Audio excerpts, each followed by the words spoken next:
Hello everyone, welcome to the afternoon session. This is going to be a talk about automating stuff in QGIS using the model designer. I've been using model designer for a long time and discovered a lot of tips and tricks, so I want to share some of them with you. And also some of the practical projects that I've used model designer, and there are features that you may not know about, so I would like to share all of those. Before we get started, raise your hands if you use QGIS. Everybody. Raise your hands if you use the model designer in QGIS. Okay, some of you. So some of you have not used the model designer, so this will be an introduction to the workflow automation system that QGIS provides for automating workflows. And for others, hopefully you'll discover some tips and tricks.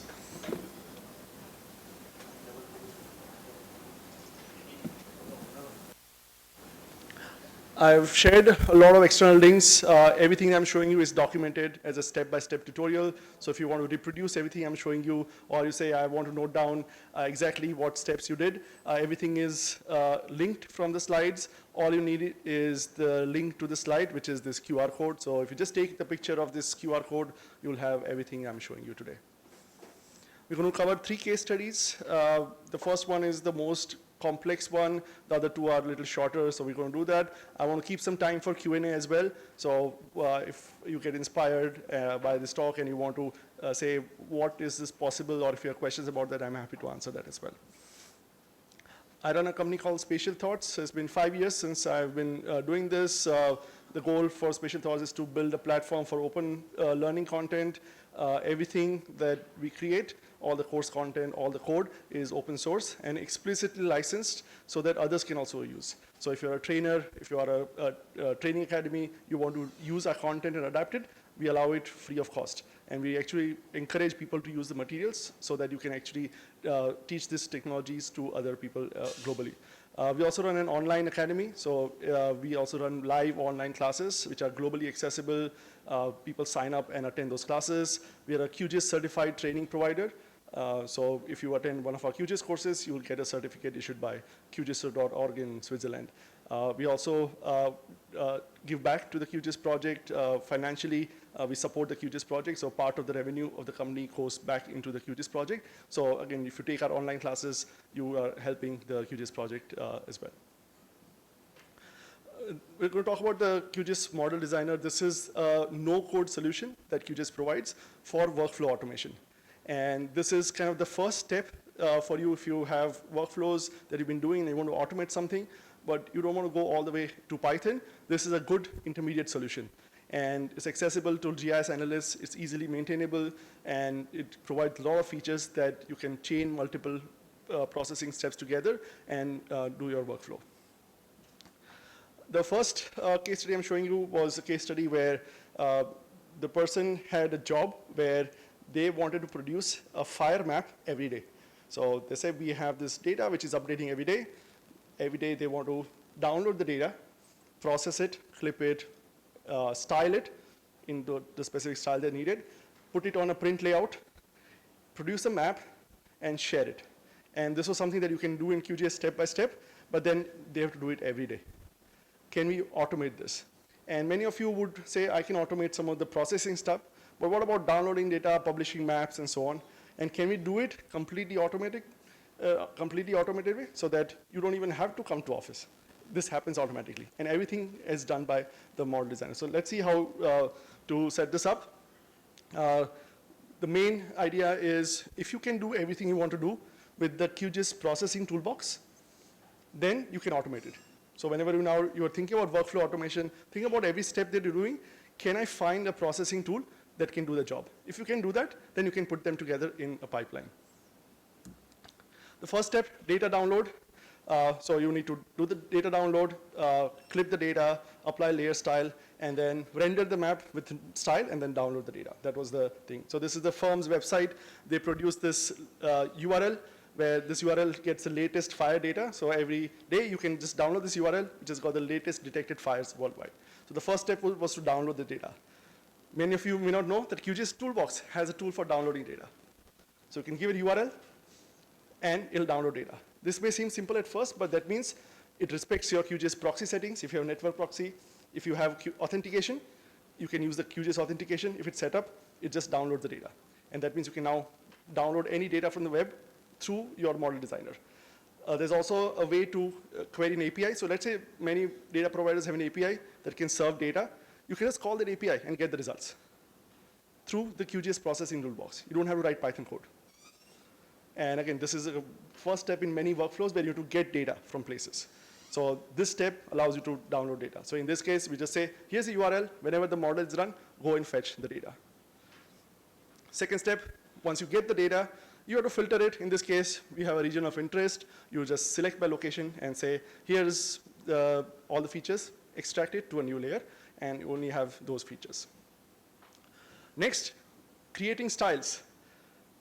Do you know you can style layers using the processing toolbox?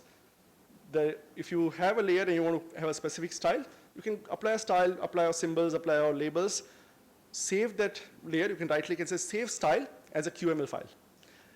And that file is all the information to say, if you give me the same type of layer, I can apply the style. And there's a toolbox now, in the toolbox, which says, given a QML file, I can apply the style. That means now I've fetched a new data, clipped it, I can apply a style, and I have a style map in QGIS. I don't have to do this manually. Right? So this was a next step in the automation. You can apply the layer style. Next, I want to create a map. This is, again, you have to produce a map, let's say, with your company logo and a specific template. You can create the template in QGIS and say, here's where the map goes. Here are some labels. The labels could be dynamic, so that you can say insert today's date, or insert whatever count number of features and insert that here. You can have those template along with your company logo and everything. Save it in your QGIS project. So your QGIS project now has a template. There's a tool in the toolbox that says render the template with the current data. And that means I've done all this processing. I've got the latest fire data, clipped it, styled it, and now I can say create a map out of this. And I can render a PNG image or a PDF file directly from the toolbox. So now your map production also can be automated. Right? So you now have a way to generate a PDF map. So you can now export this as a print layout, and there are tools for doing it, PNG, PDF, etc., and it'll print the tools. So now we have all the tools that can do all the job. In the model designer, you can now connect all the steps. So it's a visual tool where you can say, here's the first step, the output of this goes to the second step, output of that goes to the third step. You can build the workflow. You can specify what are the inputs. Here the input would be, where's the path to your input style file that you have, and output will be where you want to save the data. So you can specify what's the input, what's the output, run the model, and now here's the model. You can run it. So you can see here's the boundary file that we want, AOI that we want to extract. Running the model is downloading data, clipping it, styling it, producing a map, and once the model is done, we have our map. Right? So now, instead of doing it manually every day, you can just come to the office, click this button, and you have a map. The output location could be a shared network drive or an FTP server. There's a new tool in the toolbox that just got added a few months back. It says, save file to a server. So that was the missing piece. Like you say, I want to now upload it to a server or a cloud drive. That can also be there as a next step. So now you run the model, and the file is produced and shared in the network folder automatically. But then you still have to come to office, right? You still have to click the button. So can we do the next automation where this can be done automatically? This was the map that can produce. So if you run the model, this is the kind of map that it produces. You can see there's a date, which is dynamic. So every time you run it, that in the print layout, it says insert the date, today's date here. So that variable gets evaluated, and whatever is the result, you will get this. You'll be surprised to know that QGIS has been shipping a command line tool for many, many years. If you install QGIS on your machine, there is a tool called QGIS_process. So if you open the terminal and you have the right paths set up, you can type QGIS process and run any processing tool on the command line. QGIS doesn't have to be open. You can just open a terminal and you can run it. So every QGIS installation has this. You can also run models. So you can say, I have a model here, QGIS process, run this model with this input, and save the output here. So now you have a command that can run. You can see this is a command that is running, and it's downloading data, it's doing all the processing, and it's saving their output PDF file wherever we need. So now you have one command that you can run, which will produce an output. All you need to do is put the command somewhere. On Windows machine, there's something called Windows Scheduler. You can put it, say 6 a.m. every day, run this command. On Mac and Linux, you have cron tab, just put and say, I want to run this command.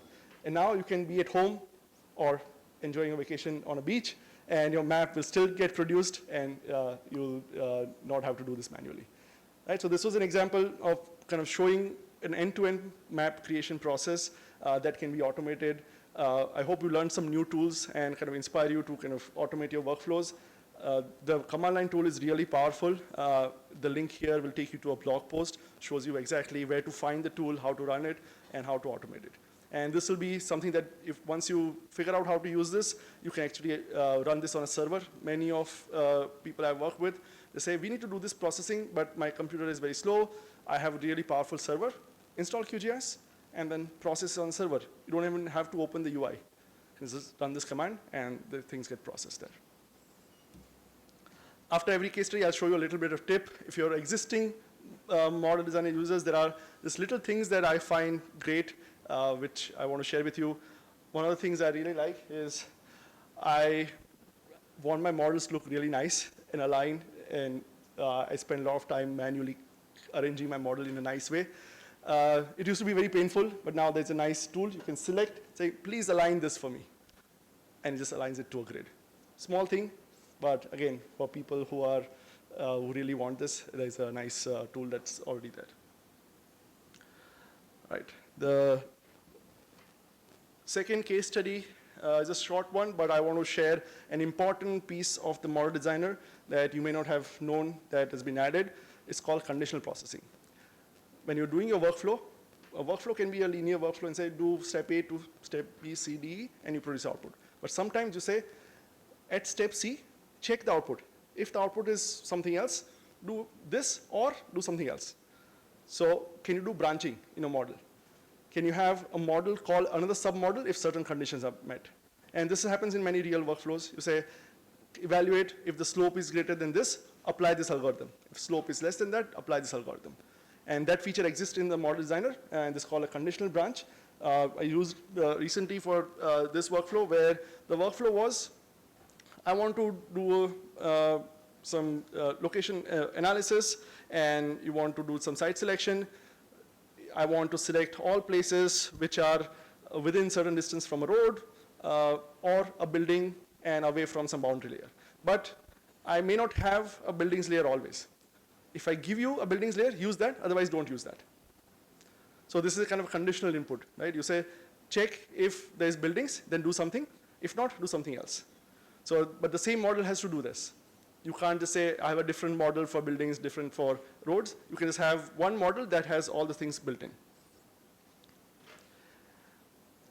So here's the kind of details. If the, find all the places which are within 50 meters from the boundary, and if the road is provided, it has to be within a certain distance from the roads. Here's what a conditional branch algorithm looks like. This is available only in the model designer. So if you go to your processing toolbox, it won't be there.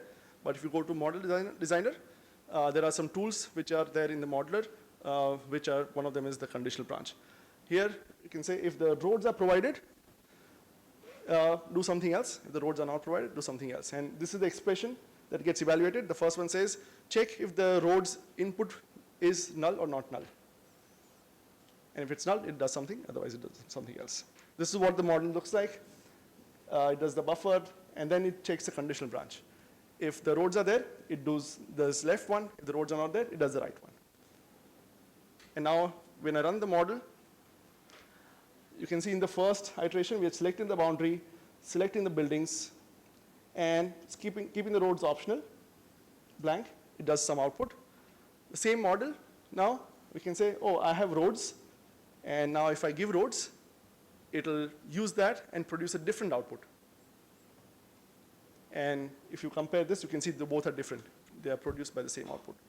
So again, for the project, this was a small part of a larger workflow, but I wanted to kind of show you this part, saying that you can now do a lot of this conditional processing within your workflows as well. And this means that there are, even if you have complex workflows, you can do this. Another pro tip is if you have a very complex model, part of the model, you can save it as its own model, and then a model can be part of another model. So if you have a lot of very complicated model, you can say, if this condition is met, call this other model, which may have 10 other steps.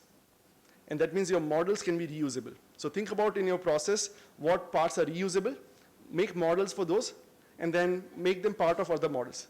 Your maintenance burden will be reduced because most companies will have some workflows that you always want to use. Right? So there's maybe 2 steps to download and process data. Maybe that can be its own model, and then wherever you need the data, you can use that model as one of the inputs.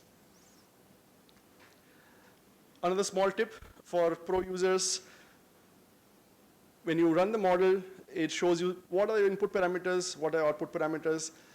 In older versions of QGIS, there was no way to order them. Typically, you want to take inputs in a sequence, in a logical sequence. In the older QGIS version, it was just some random order that they decided. So now there is a nice way to say, here are my inputs, it should be in this order. Here are my outputs, it should be in this order. And I see some smiles, some happy faces. It may seem like a small thing, but it was a big pain point for people. So again, QGIS is improving constantly. And again, for people like us also who are constantly using QGIS, it's still hard to keep up with all the features that they're building. So something that I want to share, that it's available if you didn't notice that it was there. The last one, this was some of the craziest thing I've done using the model designer. And this was a project which was done to assess the how accurate the rain gauge stations are. And the idea for this was there's a method to say, I've got some data from a rain gauge, how reliable or accurate is the data. Sometimes the rain gauges have a problem, maybe there's an error. I also heard that sometimes there's a tree that overgrows and then it stops collecting rain, or there's some error with the manual data collection. You don't want to use it unless you validate it. And there was a process that was established at this client where they said, we want to take the neighboring stations and take the weighted average and say, what's the average rainfall of all the stations around it? If the current rainfall at the station is reasonably within that, then it's fine. Otherwise, you flag it for further review. This was a method developed by World Bank, and they had an extensive criteria of how to do this systematically.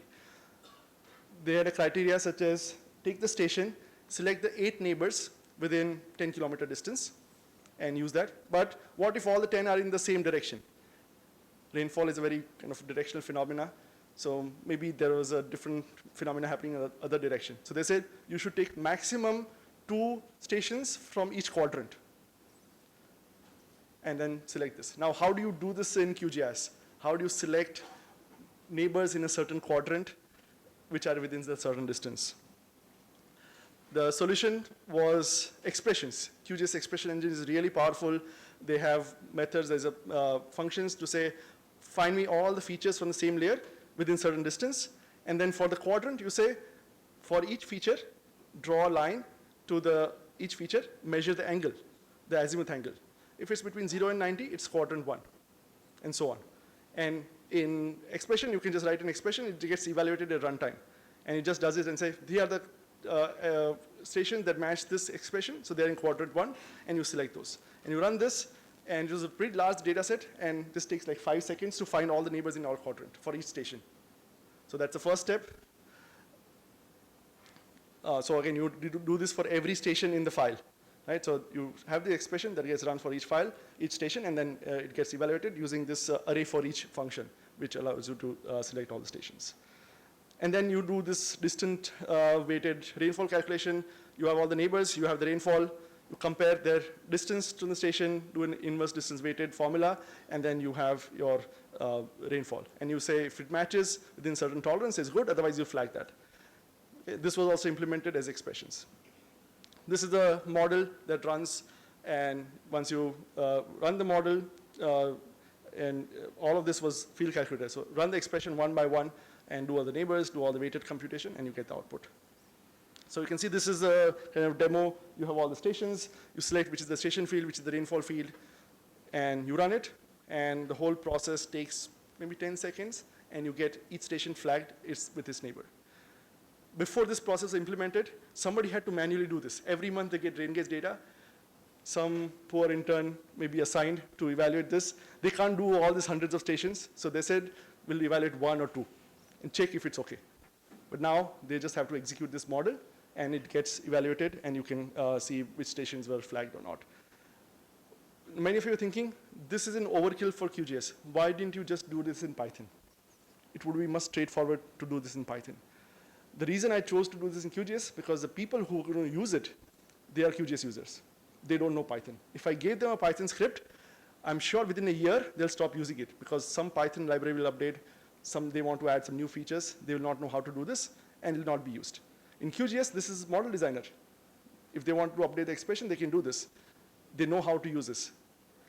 I checked with them, 5 years later, this model is still running and being used, because it's used by a team, and the solution matches their expertise. Right? And again, there's something to consider where you're building a solution. Make sure that it's, the solution may be overkill for the system, but it is more maintainable, and that may be the right fit for the team. The last tip I want to share is, let's say you have a model with 100 steps, and you execute the model, it takes half an hour. At step number 99, you get an error. And you fix that error and say, oh, I now have to click the run again and execute the whole thing again. There's a new feature, this is fairly new, where once you run the model, all the intermediate inputs and outputs are cached.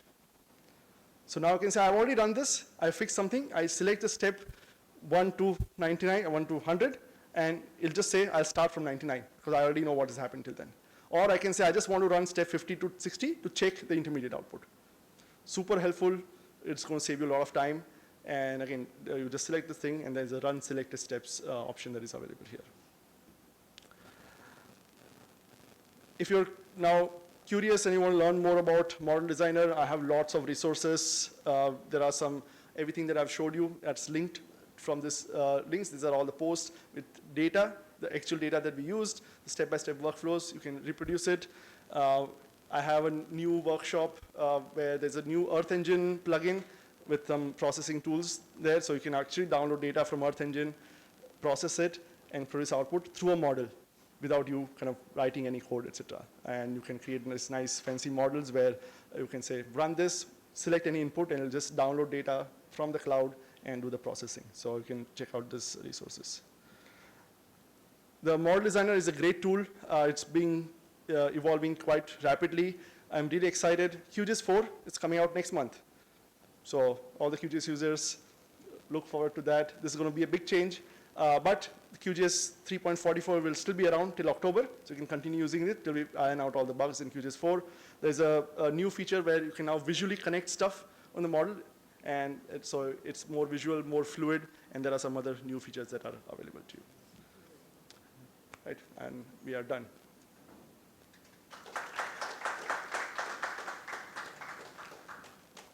Maybe we can take one question, because it's already 2:30.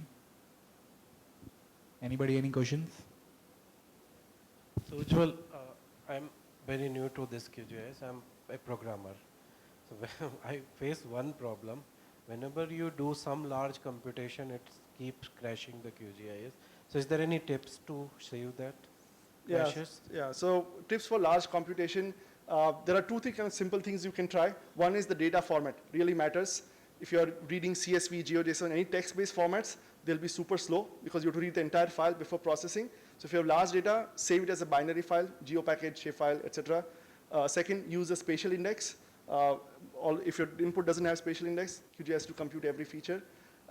And again, use the built-in tools. There are a lot of third-party plugins. Don't use plugins. They use Python. All the built-in tools are multi-threaded C++ algorithms. So if you try these three things, it solves most of the scalable issues with QGIS. I have a follow-up question. If I have a huge GeoJSON that I got from like a third-party source, and there is no way I can and if I have to open it in QGIS, what would be for me to convert it, for example, to GPKG, so I can open it in an efficient way? Yeah, I had to do this recently. I think somebody at one of these large tech companies run some analysis on OSM, produced a large GeoJSON file for entire India. And somebody said, I can't even open in QGIS. It's like 50 gigs of GeoJSON. So if you are a GDAL user, OGR to OGR, convert it from GeoJSON to GeoPackage. In QGIS, there's a pro tip. If you try to open QGIS, QGIS will crash because it can't render all of this. But you can just say, open the clip tool, open the file there. It won't render. It just says, this is the path to my file. Clip it to a region of interest. When you run it, it just clips, fine. And then you have a clipped input, save it as a GeoPackage, and then you are ready to go. So, is there something within QGIS that converts the GeoJSON to GPKG, or does it have to be on the command line? so all the processing stuff I showed you, all the algorithms will read GeoJSON and then produce any output format. So if you use any tool, you can read it and save it as any file of interest. So just use one of the tools, any tool they need. Input can be anything, but don't load in QGIS. Just open the tool that you want and say, here's the input file. Because if you drop a 50 gig GeoJSON, QGIS or any desktop software cannot handle that. Just one last question. So entire QGIS community is here. Many people are using QGIS. I just wanted to ask, what is the standard? If you want to share some file with anybody, they will use this into the QGIS. What format we need to share if GeoJSON is not right? Yeah, What do you recommend? that's a great question. So within QGIS, QGIS has adopted GeoPackage as the standard format. And for sharing, the GeoPackage support in QGIS is great because the model I showed you, you can actually save your model in your QGIS project, and the QGIS project can also be saved in a GeoPackage. So if you share a GeoPackage with some data, it will already have the model and the QGIS project within that. So the QGIS ecosystem supports GeoPackage fully. So I would say for other QGIS users, GeoPackages are the standard. It's also a great lossless data storage format. So if you're storing data, store it as GeoPackage. If your client requests shapefiles, then you can just convert it to shapefile and send the results to them. But as a storage and sharing format, GeoPackage is the one that's recommended. Thank you. Thank you. We don't have time for questions, so if you can take it up later with him, that would be great. Okay, we'll just quickly switch.